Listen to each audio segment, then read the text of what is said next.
ఇమ్మడి రవి గత 2 రోజులుగా తెలుగు రాష్ట్రాల్లో ఈ పేరు మారుమ్రోగుతోంది. రిలీజ్ అయిన సినిమాను రిలీజ్ అయినట్లుగా నెట్లో పెట్టేసి కోట్లు దండుకున్న ప్రముఖ పైరసీకారుడు.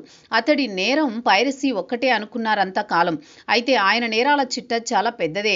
బెట్టింగ్ యాప్ల నుంచి మారుపేరుతో డ్రైవింగ్ లైసెన్స్, పాన్ కార్డులు పొందడం నుంచి వేల సంఖ్యలో సబ్స్క్రైబర్ల డేటా చోరీ చేయడం వరకు ఐబొమ్మ రవి నేరాల చిట్టా చాలా పెద్దదే ఉంది. ఈ వివరాలన్నీ హైదరాబాద్ సిపి సజ్జనార్ మీడియా సమావేశాల్లో వెల్లడించారు. ఆంధ్రప్రదేశ్లోని విశాఖకు చెందిన రవి మహారాష్ట్రలో ప్రహ్లాద్ అనే పేరుతో డ్రైవింగ్ లైసెన్స్ తీసుకున్నాడు. అంతేకాదు అతడి పాన్ కార్డ్ కూడా ప్రహ్లాద్ అనే పేరు మీదే ఉంది. తొలి నుంచి కూడా క్రిమినల్ మైండ్ సెట్ ఉన్న ఐబొమ్మ రవి ఎంతో ముందు చూపుతో కరేబియన్ ఐలాండ్ పౌరసత్వం కూడా తీసుకున్నాడు.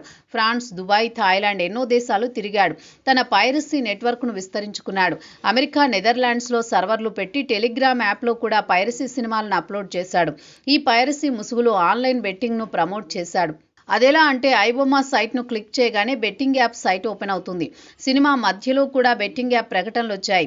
వీటి ద్వారా కోట్ల రూపాయలు ఆర్జించాడు. అంతేకాదు ఆ విషయాలన్నీ వెలుగులోకి వచ్చి పోలీసులు అతడిని కోసం గాలింపు చేపడితే దమ్ముంటే పట్టుకోండి చూద్దామంటూ ఛాలెంజ్ చేశాడు. అయితే పోలీసులు వదల్లేదు. నెలల పాటు శ్రమించి అతడు ఆచూకీ శోధించి ఎట్టకేలకు ఇమ్మడి రవిని అరెస్ట్ చేశారు.